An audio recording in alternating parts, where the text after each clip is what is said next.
안녕하세요. 기어박스의 이병진입니다. 오늘은 시승 행사에 왔어요. 되게 어색한 시승 행사. 굵고 짧게 차를 타보고 너희들이 알아서 해 라고 하는 행사에 와서요. 지금 그래도 두 매체가 한 차에 타서 갈 때, 올 때 번갈아서 운전을 좀 해보는 프로그램이고요. 보통 행사가 그렇습니다. 차 소개가 좀 짧아졌네요. 어쨌든 지금 타고 있는 차는 인테리어를 보시면 느낌이 오시겠지만 벤츠의 메르세데스 벤츠의 GLC 모델입니다. GLC 컴팩트 SUV죠. GLC 300 포매틱. 트림 구성은 지금 300 같은 경우에, GLC 300 같은 경우에는 기본 모델이 있고요. 그리고 프리미엄 모델, 이렇게 트림이 두 가지가 있더라고요. 이 녀석과 마찬가지로 부분 변경 돼서 지금 나온 건데요. 이 녀석과 마찬가지로 GLC 쿠페 모델, 같은 파워트레인을 얹은 쿠페 모델이 같이 나왔어요. 그 녀석도 보니까 기본 모델이 있고 위에 프리미엄 모델이 있더라고요. 자, GLC, 예전에는 GLK라는 이름으로 약간 이렇게 각져가지고 뭔가 그때는 약간 디자인적으로도, 제 개인적으로는 뭔가 좀 엉성하고 약간 앞뒤가 좀 밸런스가 좀 안 맞는 것 같은데 그런 느낌이 좀 있어, 좀 어눌한 모델. 그리고 사실 메르세데스 벤츠가 SUV의 강자는 아니었거든요. 어쨌든 GLK라는 모델로 컴팩트 SUV가 있었어요. 그 녀석이 2016년도 1월이었습니다. 제 기억으로는. 그 당시에 GLC라는 이름을 달고, 이름뿐만 아니라 겉모습, 디자인이나 실내 인테리어나 모든 게 거의 새 모델, 진짜 새 모델이었어요. 새 모델로 등장을 했죠. 그 녀석이 GLC 1세대였습니다. 올해가 2020년 1월이니까요. 4년 만에 페이스리프트, 부분 변경을 해서 GLC 모델이 돌아왔어요. 우선 GLC 300 파워트레인을 먼저 좀 간략히 말씀을 드리면 2.0 터보 가솔린 엔진의 9G트로닉 9단 자동 변속기가 조합을 이루고 있습니다. 최대 토크는 37.7kgm 토크예요. 요 컴팩트 SUV를 몰기에는 제법 괜찮은 토크예요. 제가 운전한 지 한 15분, 20분쯤 됐는데요. 기본적으로 가볍고 경쾌하고 아주 폭발적인 가속감이나 넘치는 힘이 아니어도 2.0 터보 가솔린이면 이 정도 덩치, 이 정도 크기의 SUV를 다루는 데는 여유가 있구나 라고 생각이 돼요. 게다가 이게 37.7 토크가 꽤 낮은 엔진 회전수에서 나오더라고요. 1800인가? 예, 그 정도 부분에서 시작을 하고요. 258마력, 요즘 2.0 터보 가솔린 워낙 다운사이징 엔진에 과급기를 달아서 막 출력을 키우고 사이즈를 줄이고 그런 게 이제는 트렌드라고 할 수도 없을 정도로 보편화가 됐기 때문에 무난해요. 258마력 훌륭하죠. 258마력이면 부분 변경을 거치면서 사실 디자인이나 실내 겉모습에 대한 변화는 크게 없어요. 근데 더 좀 핵심적으로 짚어볼 만한 변화의 포인트는 파워트레인, 특히 엔진 같아요. 이 엔진이 지금 M264 엔진이 올라갔는데요. 이게 이전 엔진 대비 마력이나 출력도 조금 높아졌고요. 특히 연료 효율성이 좋아지고 배기가스 배출도 조금 더 적극적으로 대응을 해서, 워낙 해가 갈수록 그 대기 환경, 배기가스 규제는 점점 심해지기 때문에 거기에 대응하기 위해서 이 엔진을 올렸어요. 그래서 대응을 하고 있습니다. 정지에서 시속 100km까지 가속이 보니까 6.2초. 쿠페 모델, 같이 런칭한 쿠페 모델, 파워트레인이 똑같은 동일한 쿠페 모델은 6.3초예요. 오히려 이 GLC 300 포매틱, 그냥 기본적인 SUV, 이 모델이 더 빨라요. 그리고 표준 연비도 보니까요, 얘는 1리터당 달릴 수 있는 거리가, 표준 연비가 9.8km인데 쿠페는 9.7이에요. 오히려 쿠페가 0-100 정지 상태에서 100km 달리는 것도 0.1초가 느리고, 연비는 0.1km가 짧아요. 대신 쿠페는 멋있죠. 디자인적인 힘이 있으니까 그 정도는. 가격을 좀 보고 가죠. 가격 GLC 300 포매틱, 이 녀석의 기본 가격 시작가는 7,220만원이고요. 그리고 시승하고 있는 이 프리미엄 모델, 뭐 트림이 두 가지밖에 없어요. 7220이냐 아니면 그 위급 프리미엄은 7950만원. 네, 7950만원이냐. 지금 컴포트 모드, 주행 모드는 에코, 컴포트, 스포트, 스포트 플러스, 인디비주얼 이렇게 무려 5가지나 지금 세팅을 할 수가 있고요. 저는 컴포트 모드로 지금 쭉 고속도로, 서울 춘천간 고속도로를 좀 달려봤는데 뭐 대단히 인상적인 건 없습니다. 그렇다고 불만이나 아쉬운 부분도 없고요. 그러니까 가속 페달을 밟으면 가속 페달 반응이나 응답성은 뭐 확실히 가솔린 엔진의 9단 자동 변속기라서 리스폰스가 빠릿빠릿해요. 되게 빨리빨리 반응을 하고, 그러니까 전체적으로 애가 GLC라는 포지셔닝이 보면 경쟁 모델이 뭐 X3, 볼보 XC60 등치를 보면 그런 급이죠. 그러다 보니까 컴팩트 SUV가 가지고 있어야 할 그리고 그 컴팩트 SUV를 사는 분들이 기대하고 있는 그 생각들이 있잖아요. 기대치. 그런 거에 적합하게 세팅, 상품성, 품질 그런 거를 잘 패키징을 했어요. 그리고 MBUX라고 하는 음성 인식. 안녕 벤츠. 지금 말하세요. 내비게이션 화면 좀 보여줘.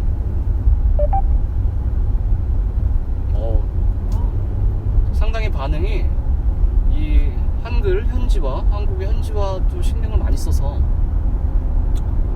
MBUX라고 하는 이 음성 인식, 그리고 터치패드 같은 것까지, 이거는 뭐 부분 변경도 없었거든요, 이런 거.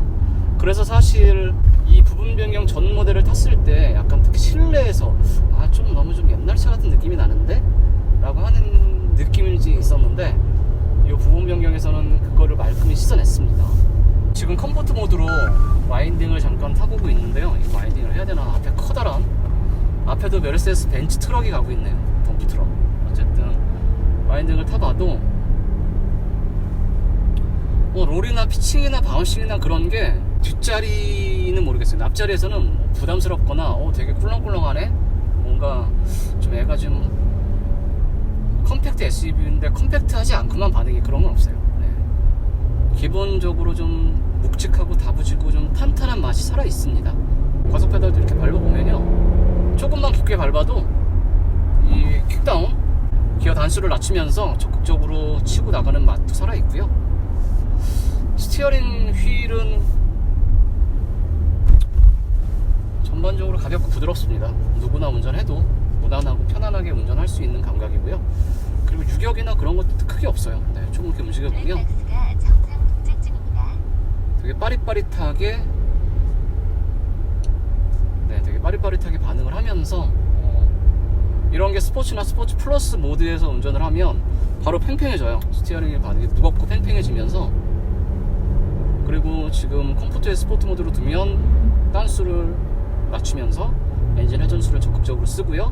그리고 기어 변속 시점도 컴포트 모드에서는 그냥 편안하게 주행을 하면 2000을 조금 넘어가면 계속 변속을 하거든요. 2000 전후에서. 스포츠 모드로 딱 바꾸면 한 1800, 1900에서 놀던 엔진 회전수가 2000rpm 이상으로 뜨면서 단수를 낮추고, 그리고 변속하는 타이밍도 최대한 늦춰서 엔진 회전수를 적극적으로 사용을 하죠.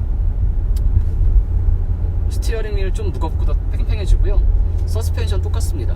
그런 건 서스펜션 세팅이 달라지거나 그런 건 아닌데, 사람이 참 간사한지라 이 모드를 바꾸면 서스도 좀 단단해졌나? 약간 그런 느낌이 드는데, 그거는 아니에요. 아니지만 스티어링 휠 그리고 가속 페달의 반응, 그런 것들이 더 팽팽하게 조여지고 뭔가 전투적으로 변하니까 서스펜션까지도 느낌이 달라졌나? 라고 의심을 할 만큼 그런 느낌이 체감이 되는 거예요.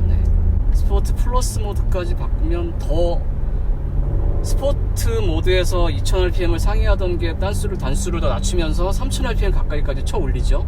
그리고 어지간하면 변속을 하지 않습니다.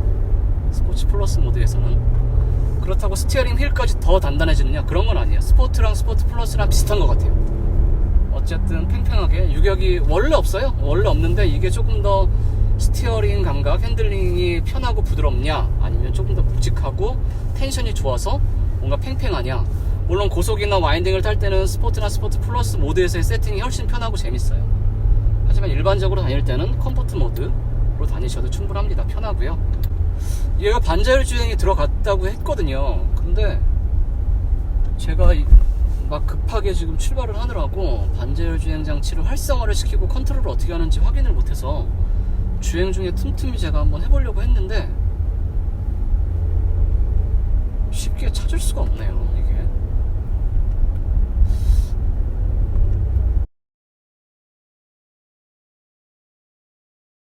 네, 지금 GLC 300 뒷좌석에 옮겨 타서 지금 좀 타봤는데요.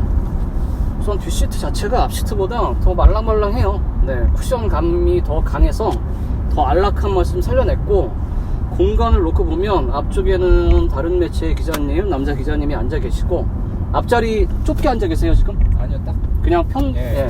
일반적인 공간으로 앉아 계시고, 저도 지금 보시는 바와 같이 뭐 이 정도면 뒤에가 뭐 되게 광활하고 안락하고 막 너무 넉넉해란 아니지만, 이 정도면 그냥 무난하게, 네, 뒷공간, 특히 이 헤드룸이 여유가 상당히 커요. 이게 SUV의 장점 중에 하나지만 어쨌든 헤드룸의 여유가 상당히 크고, 레그룸도 보면 뭐 괜찮습니다. 네, 보시다시피. 근데 GLC가 컴팩트 SUV다 보니까 뒷좌석을 배려한 뭐 다양한 기능이나 옵션 같은 게 있는 건 아니에요. 여기 보시면 열선 시트는 3단계로 조절이 되고요. 그 옆에 통풍 시트 버튼을 넣을 자리는 막혀 있습니다. 그 옵션으로 빠져 있는 거죠. 이건 앞쪽 시트도 마찬가지예요. 통풍 시트는 없어요. 컴팩트 SUV의 통풍은 사치야 라고 하는 뭐 그런 생각 때문인지 어쨌든 뺐고요. 이 센터 터널 뒤쪽도 보면 여기에 뭐 별도의 스위치가 있거나 그런 건 아니고, 에어벤트, 송풍구 구멍 2개 있고요. 가운데 이렇게 돌려서 바람구멍을 막았다가 열었다 하는 요게 있고, 그리고 이 위쪽에도 보시면 여기 USB C타입, 네, C타입 USB 포트 2개가 이렇게 있습니다. C타입이 장점이 다양하긴 하지만 다양한 기기와 편하게 연결을 할 수 있고, 충전, 그리고 뭔가 정보를 서로 공유하고 전달할 수 있는 형식들도 자유롭긴 하지만, 아직까지 A타입이 대중화되어 있는 마당에 C타입은 조금 불편한 감이 없지 않아 있죠. 최근 메르세데스 벤츠가 C타입을 추구하는 것 같아요. GL이 최근에 시승했던 모델도 보면 C타입만 있어서 벤츠 마크가 찍혀있는 젠더가 껴져 있어서, 네, 그거를 좀 지원을 해주는 것 같더라고요. 어쨌든 그런 식으로 지금은 당분간 조금 불편하지만 C타입이 또 금방 익숙해지면 괜찮을 것 같습니다. 12V 파워 아울렛 같이 있고요. 여닫을 수 있는 구성이고, 근데 쿠션이 저는 뒷좌석에 앉으면 이 뒷시트의 중요한 부분은 등받이 각도가 되게 중요하다고 생각을 하거든요. 얘는 리클라이닝은 없어요. 등받이 각도 조절을 할 수 있는 건 아니고요. 그냥 기본적으로 돼 있는 상태인데, 약간 안락하고 편한 맛은 조금 덜 하긴 해요. 네. 등받이가 특히 이 등 상부 위쪽을 지지해주는 시트 쿠션이 조금 앞으로 볼록하게 나와 있는 편이어서 뭔가 몸을 이렇게 전체적으로 편하게 받아주는 그런 느낌은 조금 부족하고요. 방석 길이도 컴팩트 SUV의 한계이긴 하겠지만, 이 방석 길이도 넉넉해서 이 허벅지 부분을 편안하게 완벽하게 좀 이렇게 감싸주는 그런 느낌은 조금 아쉽습니다. 선루프는 이게 파노라마 글라스 루프는 아니지만 앞뒤에 가운데에 이 차체를 가로지는 부분이 있어서 시야적인 공간감적인 어떤 개방감은 조금 떨어지긴 해도, 그래도 뭐 선루프 뒤까지 뚫려 있어서 개방감은 괜찮고요. 암레스트를 내려보면 이런 식으로 암레스트가 내려지고요. 여기에도 되게 얕은 뭐 휴대폰이나 뭐 짜잘한 짐 뭐 그런 것들, 지갑 정도만 넣을 수 있는 공간이 여기 이렇게 보이고요. 이걸 누르면 이렇게 별도로 양쪽에서 따로따로 사용할 수 있는 컵홀더가 나옵니다. 컵홀더의 그립감은 되게 좋아요. 네, 이런 식으로 이렇게 텐션이 살아있는 컵홀더 구성이라 이건 쓰기에 괜찮고요. 네, 그러면 뒷좌석 소개는 이 정도로 정리하겠습니다. 2016년 출시해서 4년 만에 부분 변경 모델이 발표가 됐습니다. 우선 파워트레인은 말씀드린 것처럼 GLC 300 2.0 터보 가솔린의 9단 변속기 조합, 그리고 퍼매틱이라고 하는 4바퀴 굴림이 먼저 출시됐고요. 추후에 GLC 220D, 43AMG, 63AMG, 302 등등, 302는 플러그인 하이브리드 모델을 얘기하는 거죠. 등등 라인업 트림을 확장을 시키면서 GLC 모델이 더 많은 파워트레인을 선보일 예정입니다. GLC가 메르세데스 벤츠에 소개하고 있는 G라는 이름을 단 SUV 라인업 가운데 거의 1, 2위를 다투고 있는, 반응이 상당히 좋고 판매, 장사가 잘 되는 대표 모델 중에 하나거든요. 그래서 보면 요즘에는 부분 변경이라고 해도 되게 변화의 폭이 크잖아요. 근데 GLC 이 녀석은 사실 판매율이나 어떤 인기도나 그런 걸 봤을 때 이 정도면 뭐 그냥 4년 됐으니까 바꿔주긴 해야지 라고 하는 느낌이 강해요.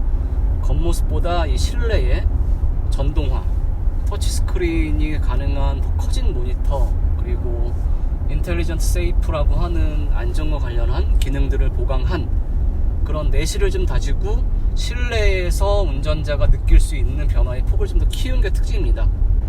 항상 말씀드리지만 GLC 300 이 모델이 궁금하시다면 꼭 시승 한번 해보십시오. 타는 재미가 제법 있기도 하고, 메르세데스 벤츠는 항상 어떤 모델을 만들든 그 벤츠에 기대하고 있는 그런 품질감이나 상품성들은 잘 챙겨내고 있는 것 같아요. 네, 그러면 오늘 GLC 300 부분 변경 모델, GLC 300 포매틱, 부분 변경 모델에 대한 주행 소개 영상은 이쯤에서 정리하는 걸로 하겠습니다. 네, 고맙습니다.